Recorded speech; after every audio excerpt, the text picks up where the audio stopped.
کی فراست سے ڈرو اس لیے کہ وہ اللہ کے نور سے دیکھتا ہے۔ سیدنا عمر فاروق رضی اللہ تعالیٰ عنہ منبر پر تشریف فرما ہے اور خطبہ دے رہے ہیں۔ درمیان میں آپ نے خطبے کے یہ جملہ ارشاد فرمایا، یا ساریہ الجبل، یا ساریہ الجبل۔ جتنے خطبے میں موجود تھے صحابہ اور تابعین، ان کو بڑا تعجب ہوا کہ آج کیسی بات کہی حضرت عمر رضی اللہ تعالیٰ عنہ نے، اس کا تو خطبے سے کوئی تعلق نہیں ہے۔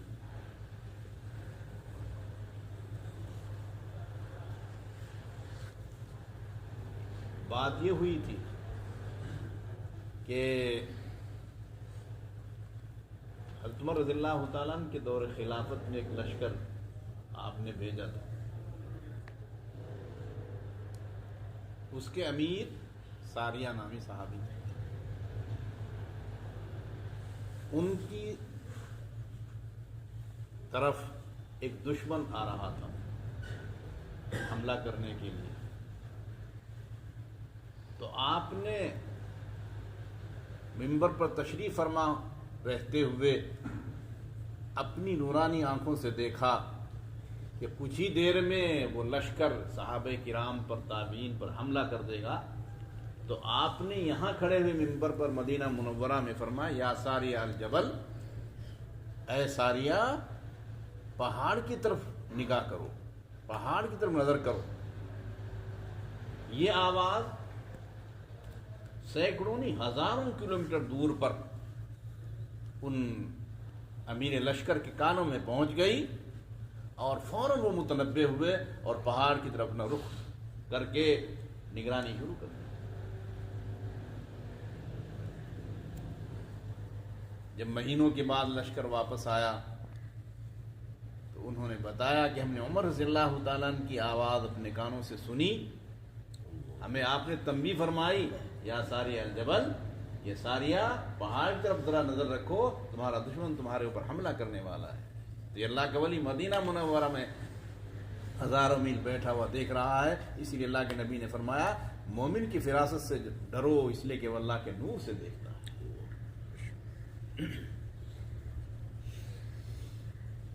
مولانا رشید احمد گنگوہی رحمۃ اللہ علیہ کا وصال ہو گیا۔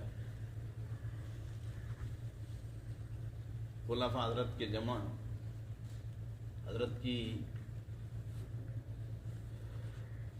تجہیز تکفین کا مسئلہ سامنے ہے۔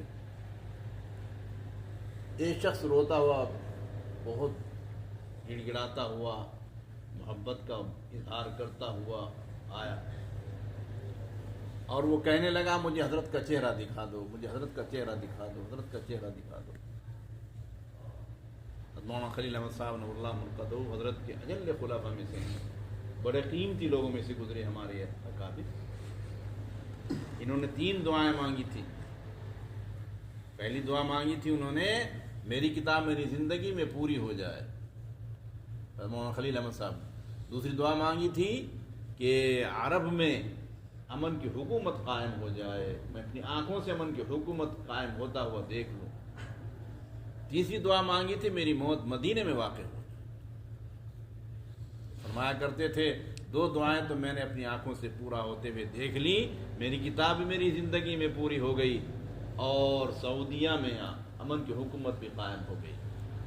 تیسری کا انتظار ہے، یعنی مدینہ منورہ میں موت آئے اس کا انتظار۔ چنانچہ وہ بھی ہوا، وہیں وصال ہوا، وہیں دفن کیے گئے۔ تو یہ وہاں موجود تھے۔ گنگوہی رحمۃ اللہ علیہ کے جنازے کی تیاری ہو رہی ہے، یہ وہاں موجود، تو وہ روتا ہوا آدمی آیا اور اس نے کہا مجھے حضرت کا چہرہ دکھا دو۔ حضرت ڈانٹ کر بھگاؤ اس کو باہر بھگاؤ اس کو، بھگا دیا اس کو باہر۔ کچھ دیر کے بعد پھر اور زیادہ روتا ہوا آیا وہی، اور بہت محبت کے اظہار کر رہا ہے، مجھے حضرت کا چہرہ دکھا دو، مجھے حضرت کا چہرہ دکھا دو دکھا دو۔ حضرت نے پھر بھگا دیا، بھگا اس کو باہر۔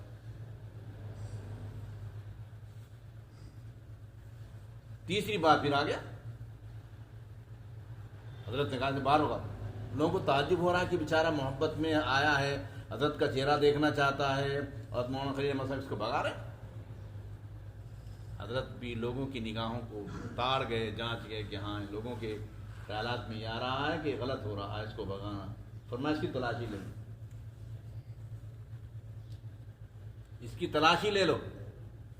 اس کی تلاشی لی، اس کے پاس ایک پاؤڈر تھا، اس کا خاصہ اور اثر یہ تھا چہرے پر ڈالو تو چہرہ کالا ہو جائے گا۔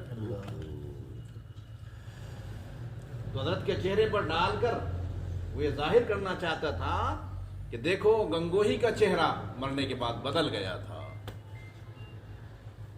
وہ بریل بھی تھا، بدعتی تھا وہ۔ پھر سمجھ گئے لوگ کہ ہاں حضرت مولانا خلیل احمد صاحب جس کو بھگا رہے بار بار، حضرت کا بھگانا صحیح ہے۔ اسی لیے اللہ کے نبی صلی اللہ علیہ وسلم نے پہلے فرما دیا ہے اتقوا فراست المومن فإنه ينظر بنور اللہ، مومن کی فراست سے ڈرو، اس لیے کہ وہ اللہ کے نور سے دیکھتا ہے۔ ہمارے شیخ مولانا صاحب رحمۃ اللہ علیہ بیمار ہو گئے، ہیضے کی شکل ہو گئی،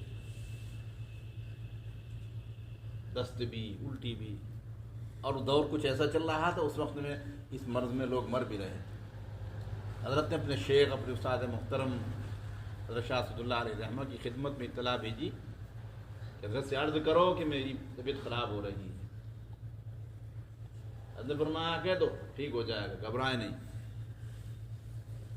اور بیماری شروع ہو گئی، دست اور بڑھ گئے۔ پھر دوبارہ اطلاع بھجوائی، حضرت طبیعت اور زیادہ خراب ہو گئی، ایسا زیادہ ہو رہا ہے، مجھے دعا فرما دیں۔ فرما رہے کہہ دو مرے گا نہیں، وہ ٹھیک ہو جائے، کوئی بات نہیں۔ مگر پھر اور زیادہ طبیعت خراب ہو گئی۔ پھر شیخ رحمۃ اللہ علیہ نے تیسری بار بھیجا، حضرت طبیعت بہت خراب ہوگی، دعا فرما دیں۔ تو اللہ کا ولی کیا کہہ رہا ہے؟ ارے اس سے کہہ دو مرے گا نہیں، اس کو تو مظاہرون کا شیخ الحدیث بننا ہے۔ جبکہ شروع کی کتابیں پڑھا رہے تھے اس وقت میں، پہلے ہی فرما رہے ہیں کہ اس کو کہہ دو مرے گا نہیں، اس کو تو مظاہرون کا شیخ الحدیث بننا ہے۔ تو یہ حدیث پاک اللہ کے نبی صلی اللہ علیہ وسلم کی جو ہمارے سامنے آئی ہے، اتقوا فراست المومن فإنه ينظر بنور اللہ، مومن کی فراست سے ڈرو، اس لیے کہ وہ اللہ کے نور سے دیکھتا ہے۔ اس لیے شیخ فرمایا کرتے تھے اپنے ان کے بارے میں، اپنے شیخ کے بارے میں، کہ ہمارے حضرت عرش الہی دیکھ کر بولتے ہیں، عرش الہی دیکھ کر بولتے ہیں۔ ہمارے خسر صاحب نام معلوم کرنے کے لیے چلے گئے حضرت کے یہاں، بچہ واجد حضرت نام بتا دو۔ حضرت نے 5 نام گنوائے، 5 ہی بچے ہوئے، جتنے نام گنوائے اتنے ہی بچے ہوئے، 5 نام گنوائے، 5 بچے ہوئے۔ تو یہ لوگ اور یہ اللہ کے اولیاء عرش الہی کو دیکھ کر بولتے ہیں۔ حضرت مولانا ظہور صاحب مرزا پور والے جو ہمارے مدرسے کے مدرس رہے رائے پور کے، وہ چلے گئے، بچی تھی پہلے ان کی یہاں، تو حضرت ان کا نام معلوم کرنے کے لیے چلے گئے۔ حضرت نے 7 نام بتائے، 7 نام بتائے، 7 بچے ہوئی پہلے، پھر اخیر میں ایک بچہ ہوا جس کا نام اسجد ہے، شاید اس کا نام۔ تو ایسے لوگ تھے یہ۔ اس لیے بھائی ہمیں اللہ کے نیک بندوں کے واقعات سننے بھی چاہیے اور ان کے واقعات سے عبرت بھی لینی چاہیے۔ اللہ ہمیں بھی ایسے بنا دے۔ اللہ کا ذکر کرتے رہیں گے تو ہمارا دل صاف ہو جائے گا۔ جس کا دل صاف ہوتا ہے وہی یہ چیزیں دیکھ سکتا ہے۔ اللہ ہمیں اپنا ذکر کرنے کی توفیق